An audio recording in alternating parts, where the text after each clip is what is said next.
Tino Livramento becomes Newcastle United's third major sign of the transfer window, and with Newcastle now being back into the Champions League for the first time since 2003, the big question that I think every single Newcastle United fan has is who is next, and if Newcastle United's transfer window is now done.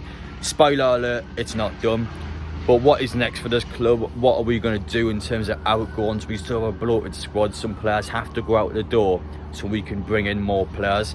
What are we going to do about it? So I'm here today to tell you some big things that Eddie Howe has already said and what you guys should expect, what areas of the pitch will Newcastle field and who will leave the club, and just what potential signs could Newcastle United still make in this window. Hey guys, and welcome back. If you're new around here and you like what you're watching, make sure you get down there, hit that subscribe button. We've got daily videos on the channel. Big heads up from me, I will be at the Sunderland women's match tonight as they take on Newcastle United, a huge game of football. If you want to get yourselves there tonight, make sure to do so. There will be a vlog from the game. And a bit of a sneak peek, I've actually told Sunderland fans in advance that I will be at this match. So let's see, after all the years of these threats being sent on social media, would they actually do anything? Time will tell. But if you guys like this video, make sure to smash a like button. Let me know your thoughts in the comments section. Aston Villa on Saturday. We are within days now playing our first Premier League match. It feels so good to be back. 31st August, that is the Champions League draw. That is the main one for me. Who will we get? What is going to happen? All sorts of different questions that are going to be answered. So without further ado, let's get into the transfer side of things now. I want to start off this video by talking about Newcastle United's current squad. What players are going to go out of the door. And I just wanted to start by saying that Eddie Howe over the pre-season has been able to get squad depth out of nothing. I mean, a guy like Alex Murphy is actually good enough now to be one of the centre halves that could potentially come off the bench. I mean, it's crazy when you think about it. Lewis Miley, a 17-year-old lad, honestly, he's so composed. He looks like he's been playing for 10 plus years already. I mean, this guy is ridiculously good. Eddie Anderson, someone that had a good season last year, probably our player of pre-season, I would say our best player. I mean, this guy could just play any match for us. I just can't believe how Eddie Howe has been able to get this out of our youth squad. I mean, our youth team for so many years has been neglected. Even now, you seen it last season, the youth squad still didn't finish that highly, but the fact is we're being able to get some players out of nowhere that are ready to play for the first team. That's what we need to do. We need to generate club-grown, homegrown talent. It's just unbelievable to see. So Newcastle's squad at the minute is already good, but it still does need to be more. As for potential players that are going to go out the door, we're beginning with Martin de Bradker because, well, he's someone that looks like he's going to stay now. He's played the majority of pre-season. Last year, he went out and loaned at Manchester United. He wasn't happy with the game time he was getting at Newcastle. We are now in the Champions League, so he will get a little bit more game time, but ultimately it's still the same situation as last season. But as far as I'm aware, he seems happy to stay. He seems like he wants to stay. Eddie Howe's given a lot of game time in pre-season. I think he probably will stay. I have to give an honest answer. Now, a guy like Javier Manquillo, now he's currently out in Spain. I believe it's transfer related. I'm pretty sure it is. The fact he hasn't played at the weekend Salah Cup, I think heavily implies that he is going to leave the football club. Emil Kraft still has a year-long injury. He's still not back yet. He's been in the training ground, but he still hasn't fully recovered. That's still a big one there. Likes of Jamal also went out and loaned to Watford. Cardolo's left the club. St Maximin's left the club. The club has cleared out somewhat. I still think we have a bloated squad. And at the minute, Javier Manquillo seems to be the only player that's implied to leave the club. Everyone else seems to be staying for now, which, whether you guys agree or not, I think is a good thing. You do want to keep that core of the team, but at the same time, we have to have the squad depth available to get players. I mean, guys like Jeff Hendrick Hayden are still here. I mean, Howard is still here. We've got to get them out. Ryan Fraser's still chilling with the under-21s as well. You've got to get these players out that haven't done it yet.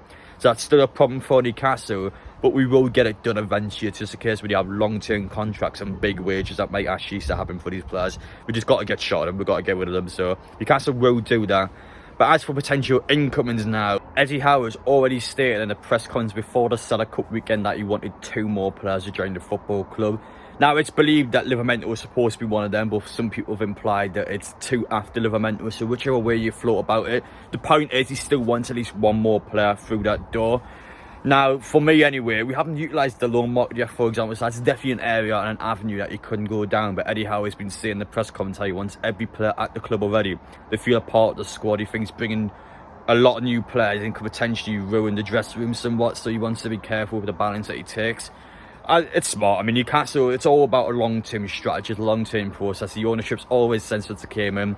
We're here for the long term. This is not going to happen overnight, despite the fact we've gotten to the Champions League so soon. We've got to a cup final so soon. Realistically, it's going to take time. We've got to still be patient. It's been so many years since Newcastle won something, I know, but we'll get there in the end. It's just, I mean, it's a slow burner, is the best way of putting it, but we will get there. Now, Eddie Howe, he's always been a man that came out and he wants the best for his team, he wants the best from these players, but it's a lot to ask from these players.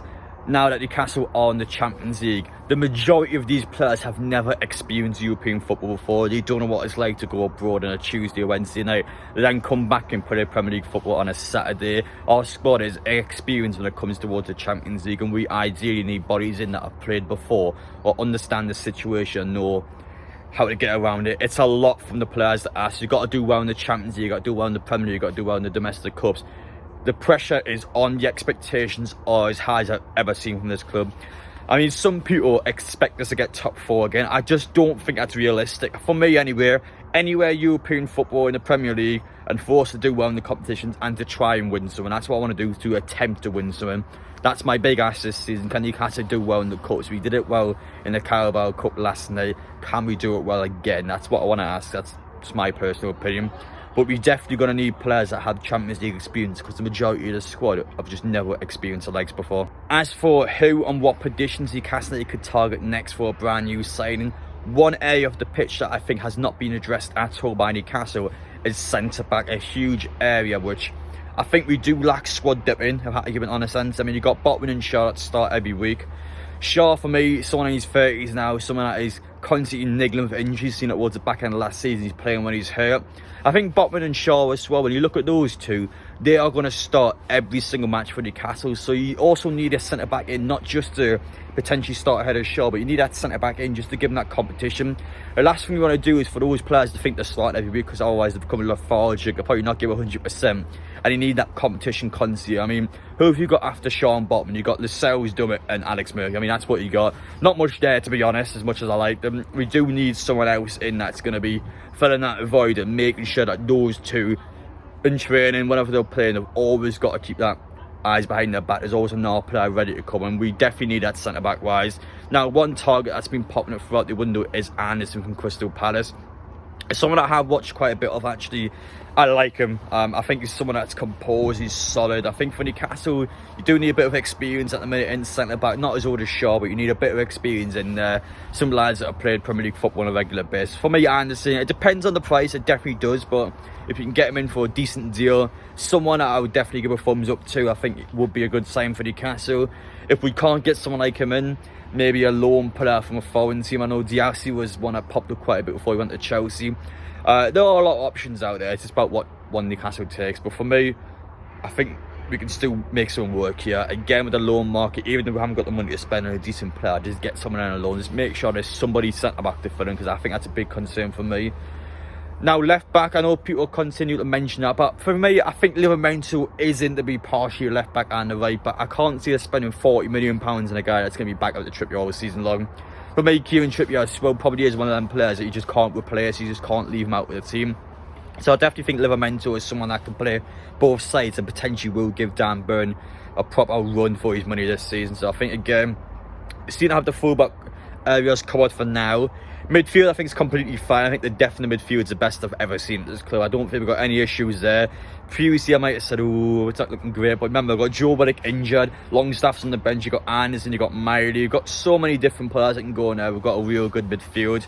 Now, some other areas, like the right-hand side and the attack's definitely an option. You've got Miggy and Murphy there. Miggy had a great season, but again, you want to rely on those two all season long, and then up front you've got Wilson and Isak, and that's it. You only got two options on both sides, and I think the right hand side as well is definitely an area we could improve on anyway. So that's definitely some areas that Newcastle again would look into.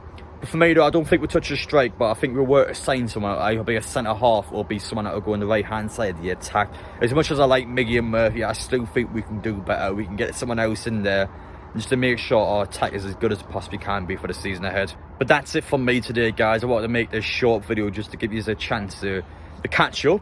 I mean, last time I talked about Newcastle's transfer window would have been before I went to America, which is over 2 weeks ago now, so it was a good opportunity to catch up with everything that's went on. Newcastle had a busy pre-season, but a successful one. Eddie Howe has definitely created some new bags of talent out of nowhere, and I think Newcastle going into this season couldn't have looked more strong than ever. I think we look so good. But it is important we still can get the final pieces of the puzzle filled. We have to make sure we are as prepared as possible for the Champions League season. It's a lot to ask for, and I think it's something completely different for our team to get used to, so we're going to have to definitely adapt as quick as we can. For the hard fixtures coming up as well, it's important for us to get as many points as possible before the Champions League commences. We've still got about a month or so before the Champions League kicks in. Let's take advantage of that. Let's try and beat some of the hard opposition sides straight away. But honestly, I think Newcastle had a great time, and I think in the window there still are deals to be made. We still have to get players out, we still have to bring players in. It will happen. I'm sure once the information comes out, I'll update you guys as soon as possible. That's just a little bit of, I guess, information you can take from the video, somebody you can take away and go, well, Newcastle have done a great job so far, but what is next? What can we as fans expect? So yeah, that's just a video from me today. As I mentioned in the intro though, I'm going to a Sunderland women's match night, so if you guys can make it, make sure to come and say hello. I've heard it's going to be huge capacity tonight. There's going to be loads of fans going, so I can't wait for it. A real opportunity for them. But yeah, the video will be up for that either tonight or tomorrow. We haven't decided when yet. Probably tonight, so there's a heads up. But appreciate you guys watching anyway though. Let me know your thoughts down below, and I will see you all in the next one.